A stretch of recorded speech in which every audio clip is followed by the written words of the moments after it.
ఇప్పుడు ఆ సినిమాకి మెయిన్ డిసప్పాయింట్ ఏంటంటే ప్రభాస్ కట్అవుట్ లుక్స్ అదొకటి. ఇంకోటి ముగ్గురు హీరోయిన్ అవసరం లేదు, అసలు హీరోయిన్ అవసరం లేదు అందులో ఆ సినిమాకి. ఆ స్టోరీ అయిన సినిమాలో ముగ్గురు హీరోయిన్ పట్టారు. ఇట్లా వీళ్ళు ఏం చేద్దాం అనుకున్నారు అంటే సంక్రాంతికి పిచ్చోళ్ళు ఎట్లా పెట్టినా నడుస్తుంది, ఎట్లా గట్ట తీసేసి ప్రభాస్ పేరు చెప్పుకొని కొన్ని కోట్లు కొట్టుకుందాం, మంచిగా 4 రాళ్ళు వెనకాల వేసుకుందాం అన్నట్టు వచ్చారు సంక్రాంతి. ప్రభాస్ ఒక్కరే ఉంటే 3 hours కంటిన్యూగా చూడలేం కదా, హీరోయిన్ గ్లామర్ ఉండాలి కదా కొంచెం. ఉండాలి కానీ ముగ్గురు ఎందుకు, ఒకరు సరిపోరా?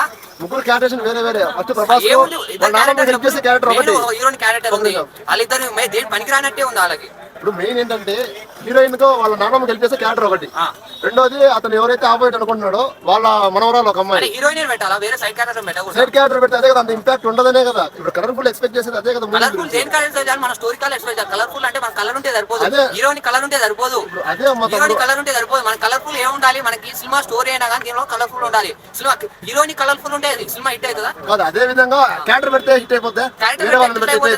క్యారెక్టర్ ప్రభాస్ ఏమైనా సెట్ అయిందా? ప్రభాస్ క్యారెక్టర్ జోకర్ లాగా ఉండు, లాస్ట్ లో ఒక జోకర్ వచ్చింది చూడు, ఆ జోకర్ అన్న మంచిగా ఉండు, కాకపోతే ప్రభాస్ సెట్ కాలేదు ఆ క్యారెక్టర్ లో. ప్రభాస్ ఓకే క్యారెక్టర్, కానీ ఎంత స్లిమ్ అయ్యాడో, ఎంత హార్డ్ వర్క్ చేశాడు ప్రభాస్ గారు కూడా. అవును, హార్డ్ వర్క్ ఫలితం లేకుండా పోయింది. జనాలు యాక్సెప్ట్ చేయలేదు, అది చేయలేదు. ఏ హీరో కానీ ఫ్లాప్ అవ్వాలని సినిమా చేయడు. ప్రభాస్ గారు ఏమనుకుంటున్నా అంటే ఒకటే చెప్తున్నా, ప్రభాస్ గారు మంచితనానికి ఎవరు వచ్చి స్టోరీ చెప్పినా కానీ యాక్సెప్ట్ చేస్తారు. అట్లనే ఉంది ఇప్పుడు పరిస్థితి. బాబులు అయిపోయిన తర్వాత సాహో చేసి, సాహో స్టోరీ మంచిగా ఉంది. నిన్న మొన్న ఆదిపురుషు చేసిన, ఆదిపురుషు ఎట్లుంది, ఇక్కడ వాళ్ళు లేరా, పోయి ఆడిచ్చారు. వాడు ఆదిపురుషు డైరెక్టర్ ఎవడు, ఓమరాజు గారు, వాడు వస్తే వాడిని కొట్టుకొని బట్ట తిప్పి కొట్టాలి అనేది. అదే గ్రాఫిక్స్ 500 కోట్లు ఆ సినిమాకి అవసరం అని చెప్పండి. మన తెలుగులో షార్ట్ ఫిలిమ్స్ తీస్తారు, బడ్జెట్ 50 రూపాయలతో తీయొచ్చు ఆ సినిమాని. అలాంటిది 500 కోట్లు పెట్టి తీసిండు. ఆడు ఎందుకు తీసిండో నాకు అర్థం కాలేదు. వానికి ఇంకా సినిమాలు ఇస్తారు, ఎవడు పంచమాలలో ఆ సినిమాలు ఎవడు ఇస్తుండో నాకు అర్థం కావట్లేదు. అంటే నాకు ఇప్పటికు అరే నేను వానికంటే మంచి సినిమాలు ఇస్తాను, నాకు అవకాశాలు ఇవ్వండి ఆయన. మా పోరాలు ఇంకా మంచి సినిమాలు ఇస్తారు, వాళ్ళకి అవకాశాలు ఇవ్వండి.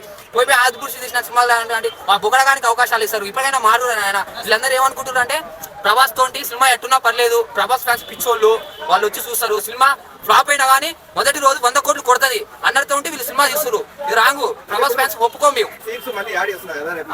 ఎందుకు యాడ్ చేస్తారు అంటే దీనికి ఒక కారణం ఉంది. పుష్ప సినిమా అయినా కానీ, ఏ సినిమా అయినా కానీ, పెద్ద సినిమా అయినప్పుడు సీన్లు కట్ చేస్తారు. దీనికి ఏంటంటే వెనకాల పెద్ద డ్రామా ఉంది.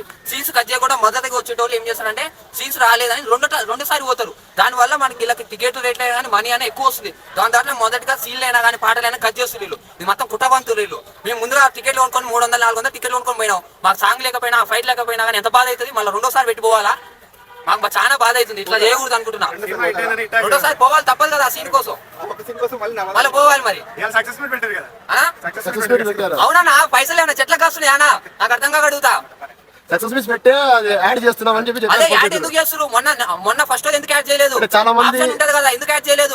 చాలా మంది చూసారు, సినిమాలో లేదు అన్నారని. అదే షార్ట్ అది పెట్టలేదు. ఎందుకు పెట్టలేదు అంటే వాళ్ళు రెండోసారి రావాలి, టికెట్లు కొనుక్కోవాలి, కలెక్షన్స్ ఎక్కువ రావాలని వాళ్ళు షార్ట్ ని ఇప్పుడు యాడ్ చేస్తారు. సినిమా హిట్ అయిందని 100 కోట్లు కలెక్షన్ చేసింది.